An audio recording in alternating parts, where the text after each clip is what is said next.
Welcome to the Dog Nerd Show, where we geek out over our best friends. I'm Megan. And I'm Michael, and this is a show about all things dog. Hey, everybody. Thank you so much for joining us. Do we have an awesome show in store for you today? Oh, yeah. Fascinating, to say the least. This is a fantastic interview, and we are really excited about it. Yeah, so we have Tammy Billups, who is a healer and author, and she focuses on her work with humans and animals. And it is just really cool. One of the coolest things is that you will find that she is similar to a character that I wrote, that I made up this ability that she had. And lo and behold, people actually have this ability. So it's pretty cool interview. It's very cool. Don't forget to subscribe to our channel to see more interviews like this. And this is an episode where we hope it gives you some insight into our animals and just the connections we have with them. Awesome. So we are here today with Tammy Billups, who is an author and healer. Is that the right way to describe you? Yes. Okay, so Soul Healing with Our Animal Companions was the first book that I found from Tammy. Actually, we did a book signing together that benefited a local rescue group. And her newest book is Animal Soul Contracts, Sacred Agreements for Shared Evolution. So it is a real treat to have Tammy on. I think the coolest thing that happened when we were at that book signing was I was telling you about my book, you were telling me about your book. And when you told me what you do with animals, I was like, I wrote that my character Riley does that, and I didn't know it was a thing. So in the Riley Carson series, Riley goes through some life-altering instances involving animals, two really big events, and she realizes that she goes to a rescue event with her friend and her friend's mom, and she touches a dog and actually feels what it feels and then has flashes of what its life was like. And I just made that out of my head. And then when I met you, I was like, oh, like that can really happen. So Wow, that's incredible. that was a really neat moment. So so tell us, Tammy, about your background, how you got started, and how you found out that you had this ability. Well, it's interesting because my background, if I'm looking at my full background, I was real mainstream. I've always been kind of a builder, wanting that next, position, wanted to grow, wanted to change, wanted to take on more responsibility. And at 30, I was with a retail company and I was over their stores nationwide by the time I was 30. And then when I was mid 30s, I had gone as far as I could with that company. I got into executive recruiting, and I thought initially I was just going to get into management because I'd always been in management, and it just turned out to be something completely different. And it was so much about, I was helping others, helping people find positions, helping people move forward to the next phase in their life. But a lot of it was about the money for me. I was up in that whole, well, if I make more money, I'll be happy. So I do kind of have that typical kind of background where I was thinking, but it's not all of what I did, of course. And it was never just about, but it was in there that consciousness was around, if I have more money, that will resolve my problems and I'll be happier. I think And then, I think that's something yeah, everybody deals I with, think right? everybody can Yeah. relate to that. Yeah. Yeah. And then you go through these big wampum life changes like what I went through towards the end of 1999 when my mother was diagnosed at 63 years of age with, stage 5 melanoma cancer. Mm. And me being the responsible one in the family, mom and dad lived in Phoenix at that time, and I took off and went out there to kind of manage her process. And I was the one dealing with the doctors, because she was the stronger of the two personalities. So it's like, I went out there and helped her with that. And through that process, I was raised with zero religion. I mean, there are pluses and minuses of that actually, because now I can look at and see that gives in so many different ones. But through mom's passing, I mean, she started talking to people that had passed on the other side, and she would get in these conversations. She goes, "Oh, I was just talking to so and so," and I knew that that person had passed. Wow. And that was just a whole new world for me. It was just that was never on the radar, thinking about what happens after we pass, or it's just never been in my realm, the scope of where I've been. I was always career oriented. Yeah. And so, I was fascinated by, that process. And I would ask mom, "Well, what do you guys talk about?" And I was just a student of who, it made me feel so good to know that she was going to be greeted, and that life didn't end. And that really changed me. And so through her passing, and it was like maybe 3 weeks after she passed, when I got back home. No, it was actually more than that, about a month later, I think. But when I got back home from Phoenix after helping take care of dad more, my first cat, Kalua, I'd always had animals around me. And because I did this career thing and I moved all the time and I traveled all the time, I didn't get in a long-term relationship.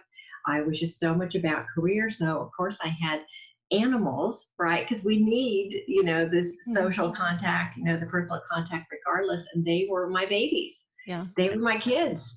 Yep. I didn't have two-leggeds. And so I put everything into them. And so while it was difficult to lose mother, we hadn't been together in each other's life for a long time, saw each other once or twice a week. But 3 weeks after I got back, and then Kalua passed. Oh. And that was my first big loss. And of course, those that are in our life, and, we sleep with them, and we, spend our every day with them, can affect, as you guys know, so much more. And because I new realization of that there's this afterlife, and there's this spirituality, I can remember just sitting and crying, like, "God, let her come back and live with me." And I was like screaming and crying to the ceiling because mom hated cats. I thought, she's not going to greet her. Oh, you're making me get misty here because I'm, that person. That was my thought process at the time. And so that night, all of a sudden, I turn off the light. Kalua was the most routine cat in the world. She was like a dog with that, off the light, I turn on my side, and then boom, she jumps up out of nowhere. I didn't know she's in the room, and then bing, bing, bing, bing around. And then I lift up my blanket, and she was up underneath the bed under my knees every single night. Well, that night after she passed, when I went to bed and did that, I felt a cat jump on my bed. And it went bing, bing, bing, bing, bing. And I was like, I got up, I turned on the light, I'm looking, I'm like, it's no cat. Wow. I was very awake. Yes. And very cognizant. Yeah. And it was within, a couple of weeks, all of a sudden I could see her. Wow. And it was so wild for me, just like it would be for anybody who had never had that ability before. Yeah. But all of a sudden I did. And then it just kept growing to the point where within a few months, I could see into 14 different dimensions. And I don't know how it happened. I don't know why it happened, other than it led me onto this new path. Yeah. And, I told you I had 3 pets at that time. Well, they all 3 passed within, a few months when I went through that big life change. Oh my God. So while it was it was the worst year of my life, and it was the best year of my life, because I awakened to the new me and to my life purpose. Wow. And that's how I got started, was just through that difficult year and having that awakening, which led to having these abilities that I didn't even know were possible. And if somebody would have told me before that time, I would have rolled my eyes and said, "Oh, you probably drinking a little bit too much there," or something. But it was happening to me, and I knew I wasn't crazy. And I was going to say, how did that make you, like, how did you feel about it? Did you feel like, okay, what's happening? Am I losing my mind? Or were you just like, you knew it was you?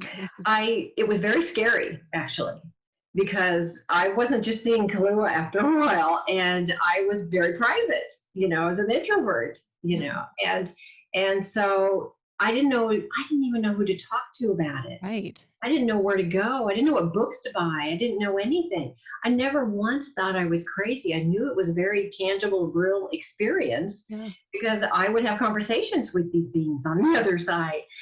I knew it was real. I just, that whole social thing where you don't want to tell your friends and family because you know that they're going to label you like what you would do if it hadn't happened to you, you Yes. know? And so it was really a very frightening year because what came along with that was all of these memories from my childhood of a horrible abuse that I didn't realize I had, that Oh, I had repressed. oh And no. so those all came up. I should write a book about that year, I actually. know. I was just thinking Yeah, that that that would year. be, Yeah. it would probably be healing for a lot of people to hear that story. Yeah. So that's really how I got on this path. Wow. And then I did ultimately, I was guided, you'll laugh, because the person who ended up being the best healer and teacher and mentor for me through that time and many, many years beyond that was someone that my hairdresser recommended I call. Oh, wow. And because he had just lost his mother, and I said to him one day, and I, jokingly, I'm like, oh, yeah, well, my mom's still around, because I was seeing her and talking to her, her soul. And then he just looked at me and he goes, you too? And I said, oh my gosh. And then it just started after that, where Yeah. all of a sudden I started meeting all these people who had similar experiences. And you know how that happens, Wow. right? It's like you get pregnant, all of a sudden everybody's pregnant around you. You break a leg, everybody's got a broken leg and they're Yeah. talking to you about it. And then all of a sudden I just started getting connected to others. And he referred me to someone who ended up being just, I could really credit her with really saving souls. It was an extraordinary process. And she had a certification program to know what to do with this gift to help others. Oh, There's a wow. 4-year certification to help people identify and their emotional wounds and how to heal them energetically, Okay. which is what I do. Yeah. Oh, that's very interesting. And It's fascinating. So, in your opinion, do you think most people have this ability? It's not turned on. I mean, I think anybody can have this ability. right? Absolutely. If it's in your soul path, if it's part of your destiny to have this be revealed in this way and utilize it to help others, I think that will happen. Do I Mhm. think there's a lot of homeless people that are walking around talking to people on the other side that are labeled crazy? Yeah. yeah. Wow, that's fascinating. Well, it's interesting because he's had experiences where he has seen deceased family members, and Uh-huh. they've, in one case, his grandfather saved him from getting into a car accident when he fell asleep at the wheel. And I've only had little periphery kind of instances where we've been at a place and you get that feeling of like just awfulness coming over you, and then you find out why. But it's fascinating to me to actually have the experiences that you two have had where you've actually seen and communicated with. um, yeah, it's something that I've incorporated into the books because of his stories of, and even, his mom has this story. She grew up in the hills of Tennessee. And I can remember when we were first dating, she said, if I have a dream and there's a white horse in the dream, that means somebody is going to die. And I was like, whoa. And And it her, happens every time. If she has that dream, someone died. Her father came to her when he died. She was living in Atlanta. He was still on the farm in Tennessee. But he came to her the night he died, within 5 minutes. Um, her mother's mom, her grandmother was they called him a midwife. We think of that as someone that births babies. Well, they did that, but they were also healers. And her grandmother would be in one place and then in another place at the same time. Transcendental meditation, a lot of people would call it. She she would. My mother fell into a fire, and a big bonfire. They were burning off all the old wood from a barn, My mother fell into it. They pulled her out of the fire. My grandmother came over, and I know you can't see this if you're watching the podcast, but my great grandmother came over and was grabbing the fire and sucking it like that. And there was not even her clothes were singed. And it doesn't have any scarring or anything. Yeah.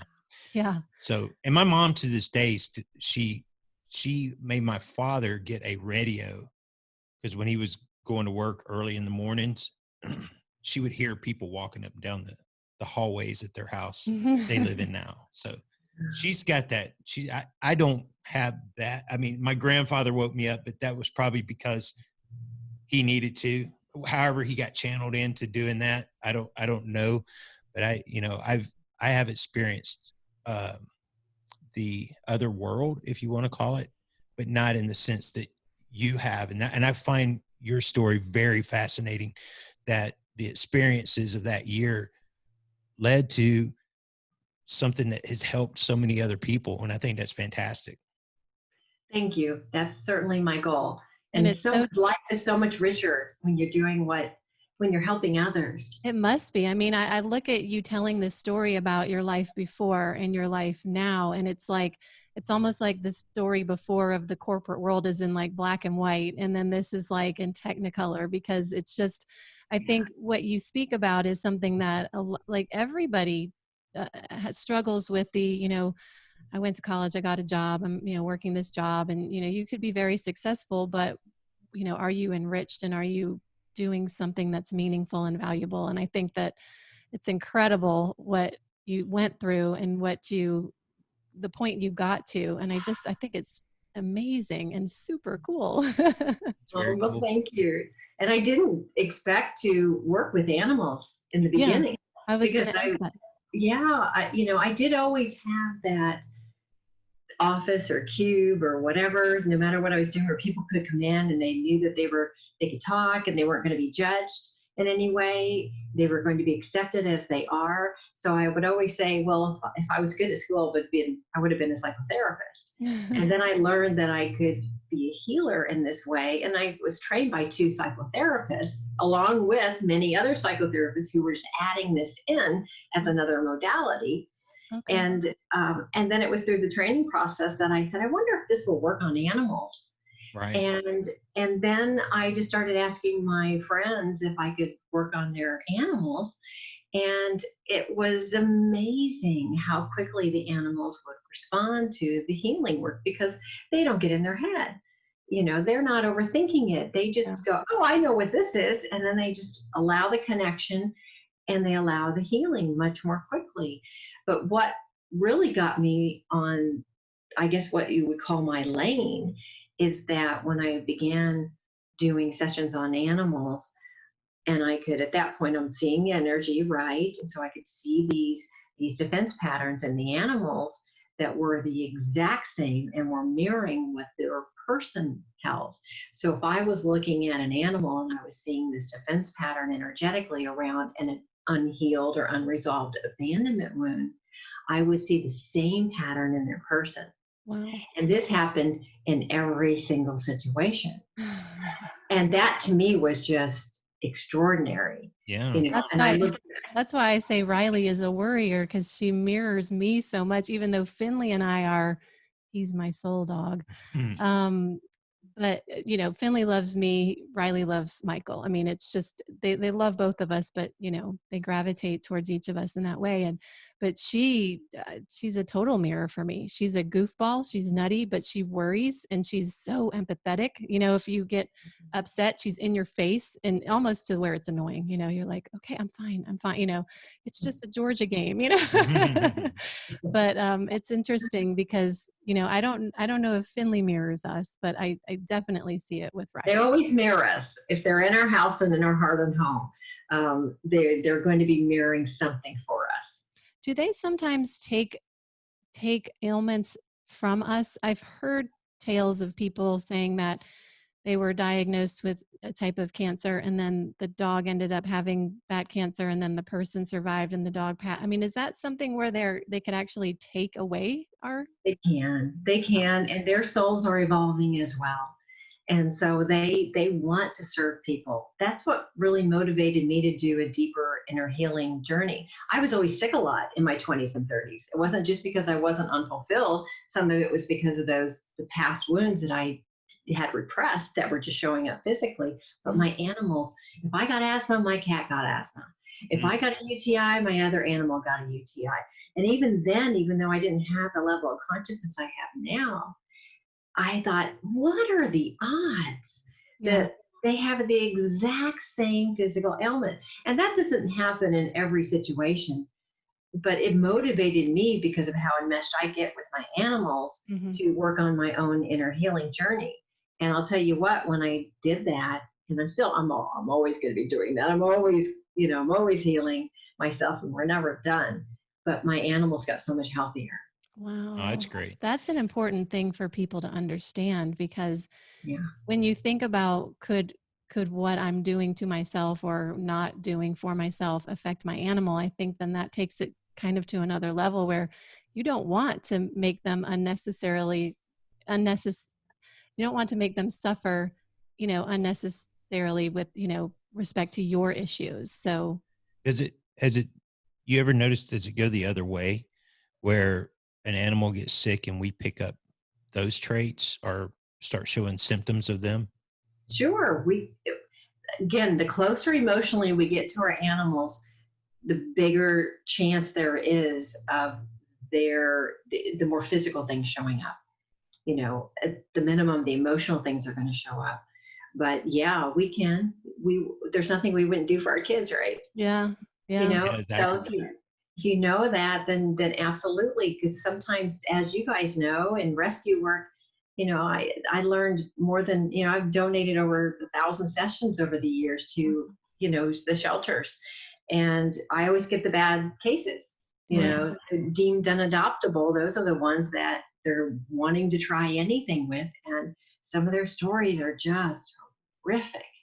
And, I don't even share it with the people anymore, because I think, why have that visual? Yes. Why then you can't get that out of your head. Yeah. Right. They've already manifested being in a better place, but yeah, they come in with wanting to heal things at a soul level, just like we do. When you work with animals, and I guess it would work with humans too, but when you work with an animal that can't tell you, and so what does that look like for you? Are you, because as I wrote my character doing this, it's a touch and not. I couldn't make every animal she touched tell her something, because then she couldn't touch her own animals, and so I had to make sure. But when she touches, it's like flashes of what the animal is trying to communicate visually, and then just the feelings.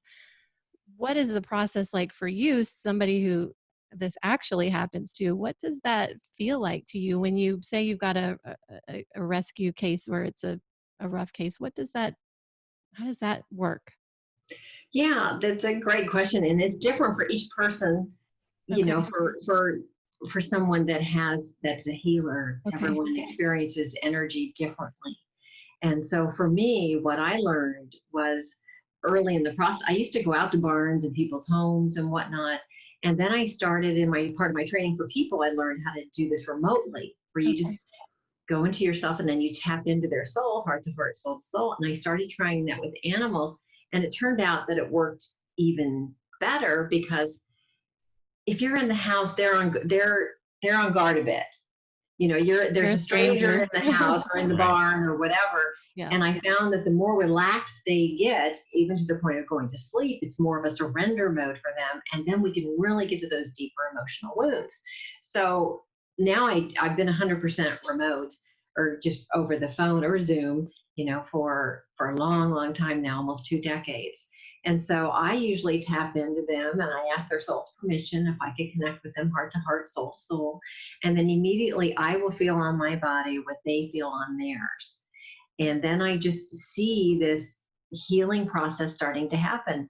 And I just observe. I go into allow mode, because I don't want to, the person will usually want something very specific. Heal their cancer, heal this, and of course it's right and perfect outcome, whatever that is.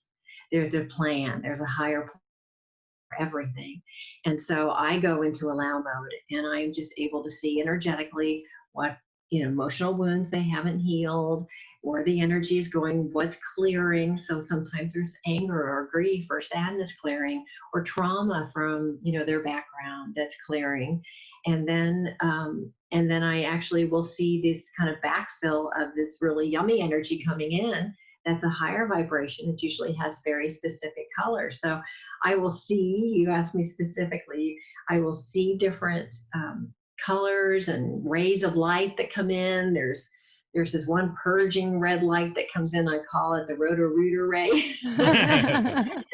And it comes in and it really clears out some of the past traumas within the animal and the person. Now I've been doing tandem healings for many years, Yes, where I I connect wanted to to both ask you about. for both the person and the animal.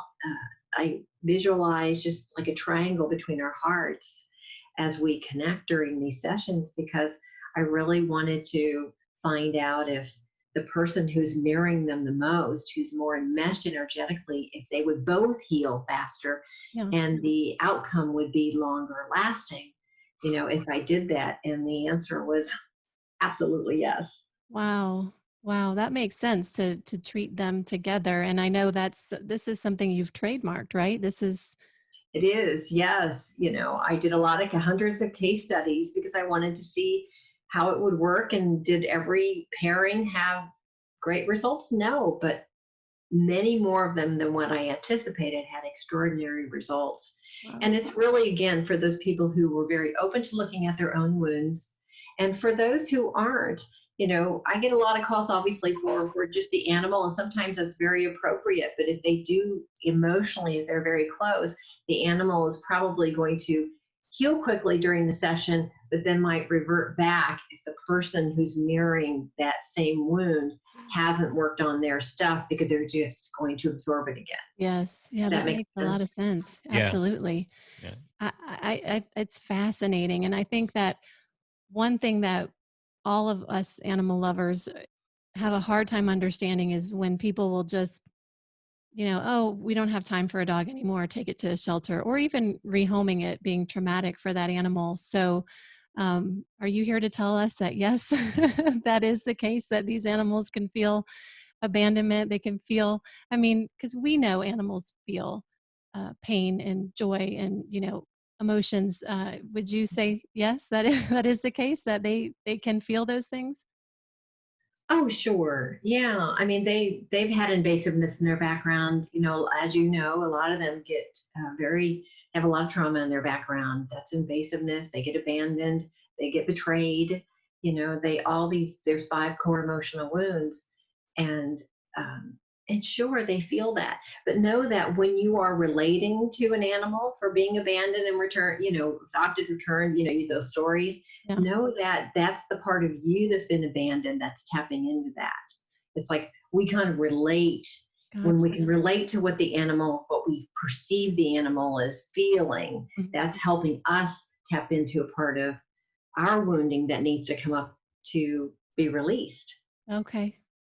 Yeah, that's interesting. And I mean, at the end of the day, it's, I wish people would make a little bit more of a soul searching decision before getting a pet, because, it is a responsibility.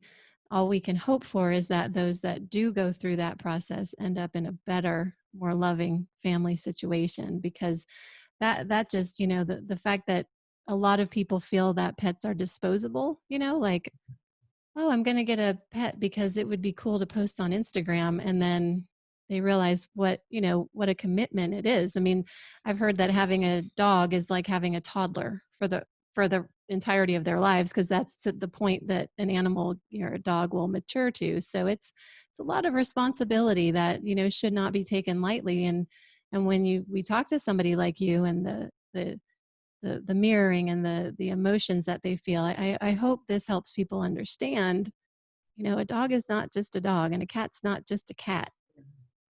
Yeah, absolutely. And when they get, go ahead. I was going to ask, have you ever, uh, you know, gone to a zoo or anything like that? I mean, I've often wondered what those animals are feeling. Here's a tiger. He's supposed to be running on the plains of India, and he's in a cage. I've often wondered how they are emotionally. And I think there are examples of zoos doing good work, but I also think that there's examples of animals to entertain us. And I just wondered if you've ever had that experience. Well, I'm glad you asked that because that's certainly on the hearts of a lot of animal lovers. And it's difficult to imagine what some of these animals are thinking and what they've experienced. And we would like to open all cage doors, right, as animal lovers. And me personally, I avoid zoos. I bet. Yeah. You know, energetically, it's just a little overwhelmed for me. Right. And so, that's another reason why doing it over the phone is a little easier for me, especially at the rescue centers. If I go in there, it's just I get just overstimulated Right. and taking it one at a time. But know that, let me give you a little bit of peace. So know that animals are on their evolutionary soul journey, and they have signed up, I believe, like we have, to experience different things to evolve our souls.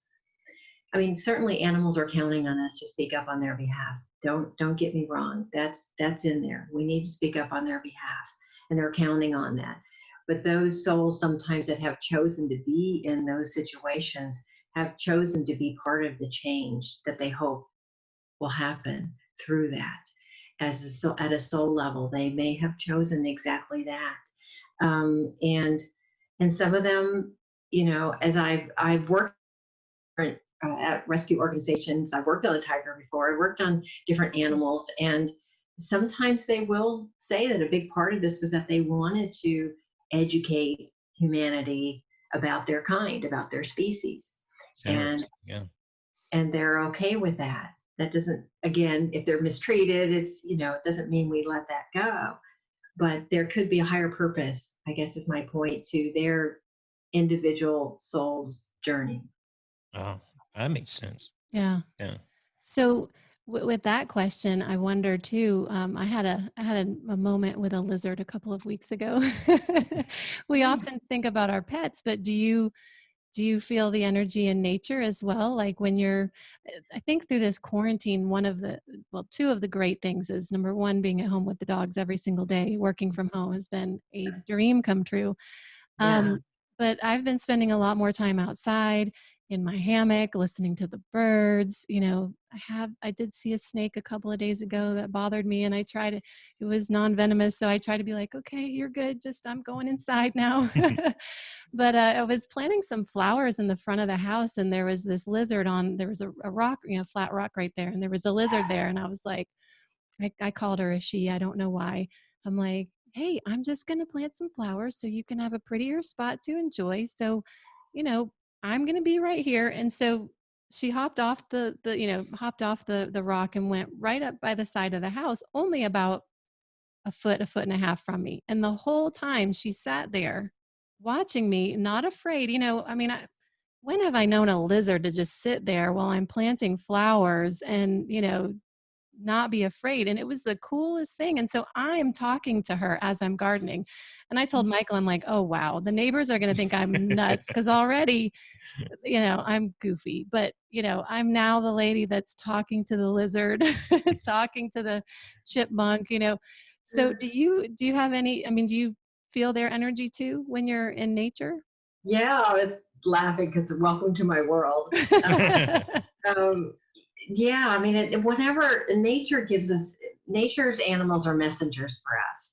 And I teach classes about animals. It's kind of a Native American animal totems type of class. And these animals that we have those moments with are usually messengers for us. And so one of the ways to identify what they're telling us is what you're seeing in the animal. So what you were seeing was this very brave lizard who was not easily startled, who wanted to coexist, right? And so it's like you're seeing a part of yourself. You're seeing this very brave. It's like I had one woman in one of those classes say, well, I have this cardinal every day when I'm sitting at my desk at work. It comes up to the glass and grabs onto the window and starts banging its head in the glass every single day. And all I do is look at it and say, why are you so stupid to bang your head like that? And I said to her, and I said, well, let me ask you, tomorrow when that happens, if it does happen, think about where your thoughts are in that moment. And are you beating yourself up about something? Wow. And she said that, I mean, just the look on her face was enough. And the bird never did it again. Wow. And that's what will happen. We'll get these types of messages and they'll keep trying over and over and over again until we get the message. Okay, Well, I'm beating myself up. And then the bird just stopped, you know. and she But, stopped. oh yeah, never did it again. Well, that's interesting that you say that about bravery, because I'm needing to be brave in a certain aspect of something I'm working on, and Ah, that's very interesting. It means a lot to me. So I and here I just thought I was the crazy lady talking to the lizard that wasn't afraid of me. I'm like, oh, No, you're still crazy. and still scary. So tell us about, crazy. yes, yes. So I obviously met you when Soul Healing with Our Animal Companions was a new book. I know it has since been republished. And then Animal Soul Contracts is your newest book. So tell us about your books. I mean, obviously, I am sure the reason that you wanted to write them was just to further help people understand the message we've talked about today. But tell us about your books, and I mean, that's a big reason why we're here. We want to help promote what you're doing. We want to promote your work and your books. So tell us about that journey. Well, the first book that you were aware of, and I wanted to write that because when I discovered, when I say discover, when I realized that people and animals mirror these 5 different core emotional wounds, and that when they heal together, they heal faster. I tried to find books on that and I couldn't. I wanted to learn more about that. I thought I can't be the only one Yeah. Right. that sees this. And I couldn't find it anywhere. So that's how I knew I needed to write about it. I'm not a writer. Well, You are now. I mean, I'm a healer. And I thought it took me 7 years from the knowing that I needed to write that book to having a book in my hand. Mm. And it is definitely kind of a beginner's book for people to look at their animals differently and That's to see fantastic. what they're telling us about the messages through their behaviors and through their physical ailments, what they might be mirroring for us or helping us see about ourselves so that we can heal together. Now, the second book was not on the radar at all. And it was after I got Bodhi and Rumi. I had lost 2 senior animals at 17 and 18, and I did not want more animals. I had, my publisher, I had a tour and I was going to be traveling, did not want to write another book. It's not like I just sit down and write and start typing and channeling something. It's a process for me. It's not an easy process. And I think it's wasn't not an easy process for anybody. Well, I hear some people like, I love writing, and they just sit and I'm like, that's not me. I just set timers and. But that idea came through, even though it's a level of my work, I didn't plan on sharing it. It's even more woo-woo, which I guess that means I'm embracing a different part of myself and allowing that to be seen. Yeah. Maybe I've been more comfortable now with that part of myself, and I see its capacity to help others even more. So Animal Soul Contracts came through after I got the 2 boys that I have now, Bodhi and Rumi. And it was during a meditation. And I literally saw the pyramid, that's the diagram that's in the book, of the 7 different levels of Animal Soul Contracts. So that book actually has a lot of the tandem healing case studies that were very profound so that people could identify within their relationships with their animals what types of soul contracts are operating, because there are many different ones. And then, of course, it goes through the 7 different kinds. And I also talk about the soul history of animals and how they have these evolutionary journeys, and answer a lot of the questions that people ask me all the time. Can they come back to you in a different form? Why would they choose to be abused? Just do they have karma like people do? All these different questions. I decided to answer them all in this book and just kind of go there. Yeah, I think that's awesome, because I think those are common questions that you hear. And I think everybody, wishes that they can come back, especially after a loss. And, I think I told you when we were, and this was so long ago, I don't expect you to remember it, but when we were at that book signing, that I leaned down with Finley and I was, just rubbing his face, and my childhood dog popped into my like I was like, is he Buster? Like I was like, that was weird. And I know that can happen. They can pop in, right? They can.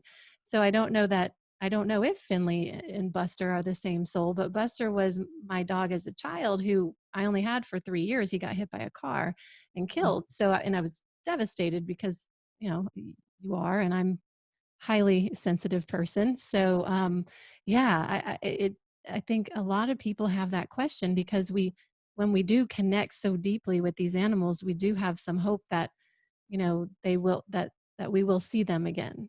Yeah, and you will. You'll Yeah. see them all. And yeah, and we do have, there are certain animal souls that will pop in frequently, as much as what we need them. Yeah. And we just need to trust that process, that it's unfolding as it should. Some people get really focused on, I want this particular animal back now. Yeah. And they want that experience back. They want the way they felt when they were with them back, is what it comes down to. Right. And so part of the evolutionary journey is to trust that you'll be okay no matter what. And that, yeah, maybe they come back and what a blessing that would be. But if not, there's going to be some other plan that might even be even better. Who knows? Well, that's very exemplary of what happened with us with Finley, because we had already contacted the breeder, a reputable breeder. I had put down a deposit, and our family's dog, Sammy, died in my arms. And he and I were, we were, because I'm that person in the family with the animals, right? And so I remember to this day just crying in bed at night. And I'm just telling him, I am never going to love another dog the same way. And why are we getting this dog? And I was just, I couldn't sleep. And he said, you're going to love him differently. And we could not have received a more different, and now, of course, Finley and I are like this, and, he's 16 and I have to stop myself from thinking about what happens when he goes. But, And just let me butt in here. It took about 5 minutes for that attitude to change when she saw Finley. We picked him up and we had him in his doggy crate, driving back to Georgia. And as puppies like to do, he started whimpering, and she's like, we can't do this. And I pulled over, and he sat next to her the whole way. And from then on, tied at the hip they were. So yeah, so it is amazing how these creatures come into your life, and they all have a different spirit or soul, as you say. And they are, I see the point of them. They're trying to teach us stuff. And we're trying to be guardians of them. So I think that's kind of cool. I'm sure, Riley sees a lizard right now. That's probably Yeah, what that is all about.